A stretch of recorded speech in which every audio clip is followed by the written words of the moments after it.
just seen footage of the Hamas terrorists, their body cam footage, CCTV camera footage, and some of the first responders footage, more than 1 hour of it, that shows how the worst terror attack in the history of Israel took place, in which more than 1,400 people were massacred.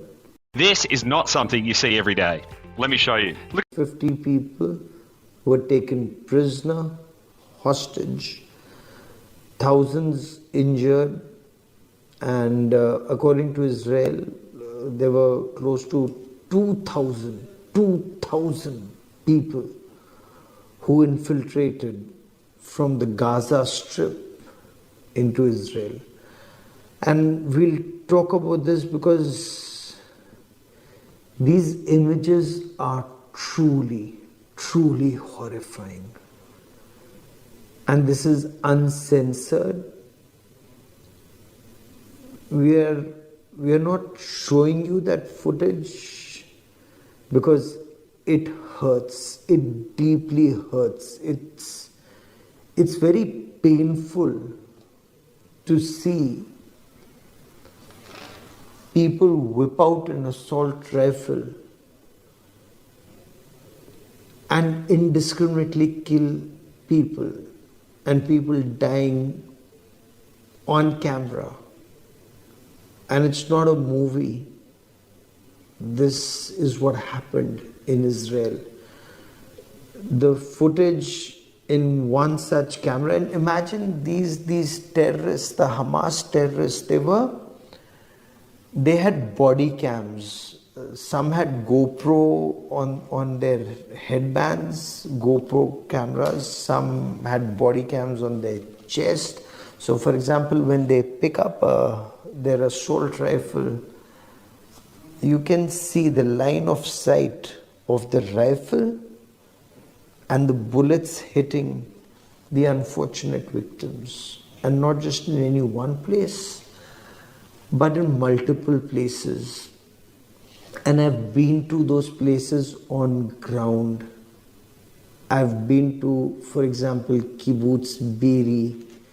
I've been to that Nova Music Festival side. Imagine, and some of what I say may be deeply disturbing.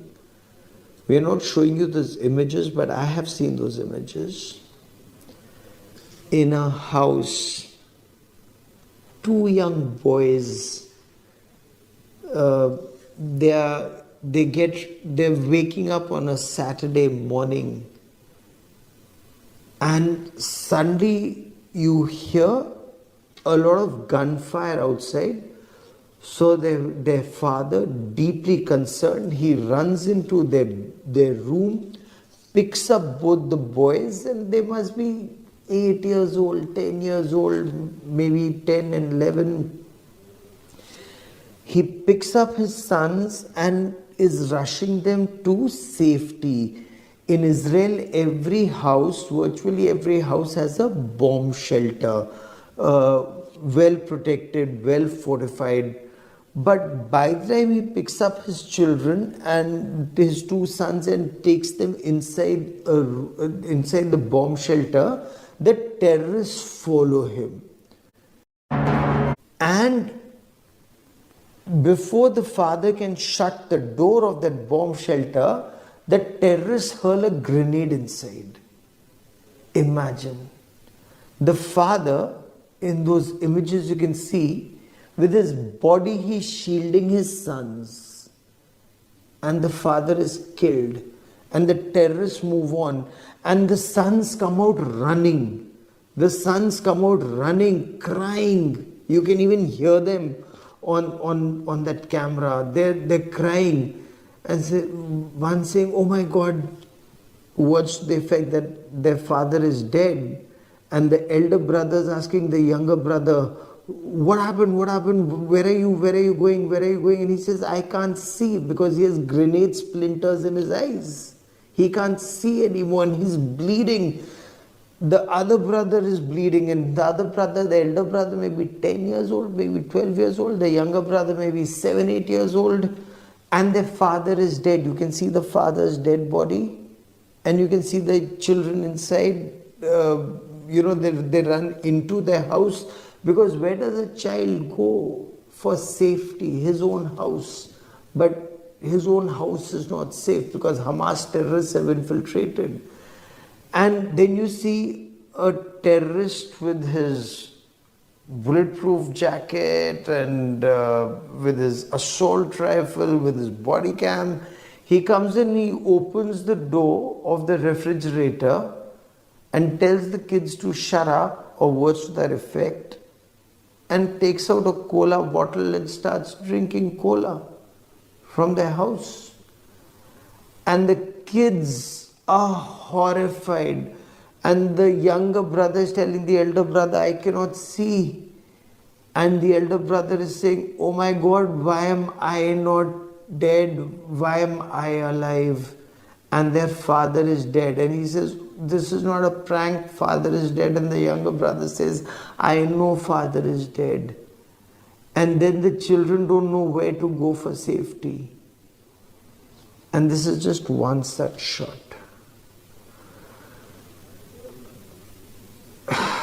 And there are many such shots. Many such instances. US Secretary of State Antony Blinken, he described this incident where terrorists barged into a house. The family was sitting down for breakfast. Husband, wife, 2 little children. So the first thing that the Hamas terrorists did was to gouge out the eyes of the man. You know, how can a man with no eyes defend his family? And then according to US Secretary of State Antony Blinken, they cut off the breasts of the mother in front of the 2 children. And then in front of the parents, they cut off the little girl. She must have been 8 or maybe 6. They cut off her leg and they chopped off the brother's hands. They chopped off his fingers. All the time, this 1 hour plus footage that I've just seen, all the time, all these terrorists are shouting a religious slogan of theirs. And then there is this audio conversation where a Hamas terrorist calls up his parents at the Gaza Strip, says, I'm in Israel, in the locality where he is, and he's boasting that I've killed 10 Jews with my bare hands. I've killed 10 Jews. You should be very proud of me. And the parents, he's celebrating the fact that he's murdered, he's massacred people. And the father says, come back home, And the son says, no, it's for me, it's either death or glory, or words to that effect. And this is just one more conversation. I've also been to that music festival site, Nova Music Festival.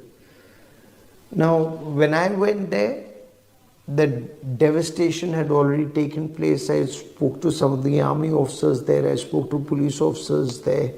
But here you see footage both of the perpetrators, the Hamas terrorists, and the victims. The victims are having a good time initially, listening to great music, dancing, and suddenly terrorists come and they open fire indiscriminately. This name Shani Luke, 23-year-old German Israeli, she was at this music festival. She was abducted and the world was horrified. You saw that image of a woman, her clothes almost taken off and lying, her leg twisted in one crazy angle, and people, the Hamas terrorists, have their feet on her body, and she's unconscious. There are people who are spitting on her. What kind of a fight for whatever causes this is a question that the whole world must ask at this point of time. And 6:30 in the morning, when you see that timestamp on some of the videos, so so you see the Hamas terrorists leave their homes in the Gaza Strip, drive in a Toyota pickup truck, and there are bulldozers that break through the fence and they enter Israel. And I've reported from Sderot in southern Israel. Imagine there's a family that's going home early in the morning, and terrorists are on the road. They just aim for that vehicle and indiscriminately open fire. So the people inside that car are killed. And then they yank the bodies out, get into that car, and move in deeper to kill more people. And in something like this, there's another piece of footage which is equally horrifying. There are youngsters who are taking shelter. They're hiding in a bomb shelter. And terrorists come in and they open fire and they kill people inside. You're in a small, maybe 6x6 room, concrete reinforced, but there's no way you can get out if there's an attacker outside and he opens fire or he hurls a grenade. Everyone inside is killed. Indiscriminate killing, mindless, senseless, soul-numbing killing that's taking place. There's another video that's so horrifying, I don't even know how to describe it to you.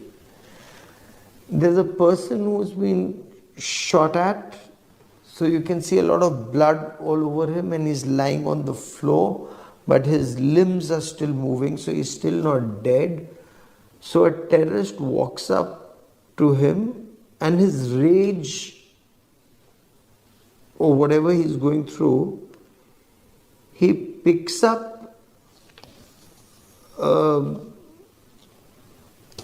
garden tool, a blunt garden tool. Some kind of a phavda that we call in Hindi in India. He picks up, something that you use to remove soil in your kitchen garden, and with that blunt instrument, he hacks a man repeatedly, once, twice, 3 times, 4 times, 5 times, 6 times, continues to do that, and there's a lifeless body, some movement, and again that religious sloganeering with each gesture. And then there are people who are going in. So there's an old man in a kibbutz. Kibbutz are these settlements close to the fence. In kibbutz, actually people, those who live there, hope for a good relationship with the people across the fence in Gaza, is what I was told when I was there. And there's an old man, he's barely able to walk. And this terrorist with his assault rifle, he just sees some movement and he sees there's an old man inside the house. So from outside the house, he just takes aim and shoots, and that poor man is killed. 1,400 and counting dead.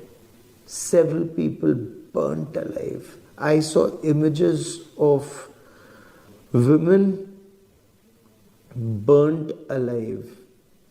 In some instances, this is what the police had told us, that they were gang raped and killed, fuel, petrol sprinkled on them, bottles of petrol, and you can see that even in some of these videos, houses set on fire.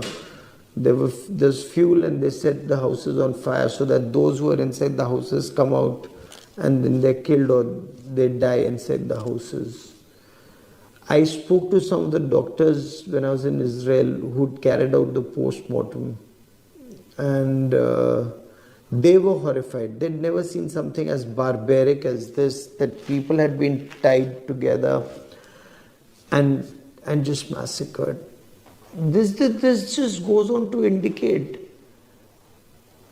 that this was one very well planned military grade operation, because some of the footage, not the part of footage that I've seen just now, that people came on hand gliders, terrorists came in hand gliders, paragliders, landed and indiscriminately started firing.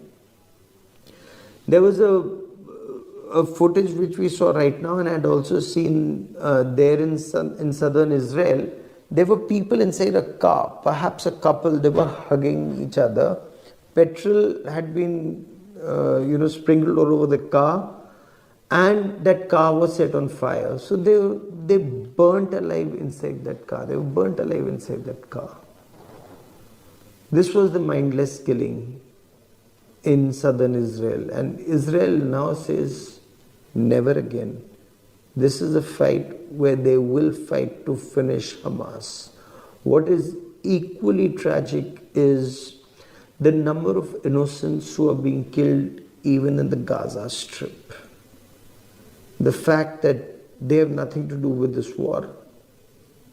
Little children, women, the elderly, and they are now a part of this senseless cycle of death and destruction that's taking place.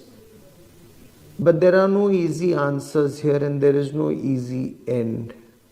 The world, of course, must unite against this mindless massacre of innocents. The world has to unite against terror. No justification, no ifs, no buts. That's the only way to move forward, so that whatever issues that may be there, you sit across the table, discuss, and find a solution where innocents are not massacred. Many thanks for watching. One account in particular, that of reservist Shari Mendes. She's not a forensic scientist, not an expert, but a volunteer whose primary job was to identify and prepare female soldiers for burial. She describes seeing bloodied underwear, faces repeatedly shot. She says she tried to give these women the respect they didn't receive when they were murdered. The Israeli government say they're preparing to make their evidence public. And the United Nations has urged any remaining living victims to come forward. But too much time has passed with no international investigation. And that's been the same for so many other conflicts, in Ukraine, in Ethiopia, in Sudan. It was unimaginable in two ways. It was unimaginable in terms of scale, the numbers. There were body bags everywhere. They were lining the corridors. They were lining up in refrigerated trucks coming into this Shura army base where our unit is focused. Every single victim of the October 7th massacre was brought to this base. So it was unimaginable in the sense that this is a large facility and the halls were lined to the ceiling with body bags. The smell was unimaginable. I can't tell you enough the shock and despair that struck all of us. They were shot so many times in the head that in many cases it was like there was a purposeful obliteration of women's faces. We also saw women came in not very dressed, and they had often very bloody clothing, if they had any clothing, they had very bloody underwear. Women were shot. Our team has seen women shot in the crotch, in the genitals. Women were shot in the breast. You saw this? Our team saw this, yes. Women had legs cut off. There was a lot of, it seemed like there was a systematic genital mutilation of women in the women we saw. Sometimes we were told to run, and part of what we did was accompany these women. That was part of our purpose, and we never wanted to leave them alone. But they told everyone who was working on the base, you have to get out. There's a danger. And what was it? People were coming in booby-trapped, and sappers had to come in and clear the situation so that we could go back in. I don't know, some sort of hatred or barbarism. They just shot Adir under his shoulders, and they detached his head from his body. And I want you to understand what they did. They took his head and they put it in a bag, and they took it to sell it in Gaza, because they were promised, according to investigations that we had from all these terrorists, they were promised to get $10,000 for every soldier and a house.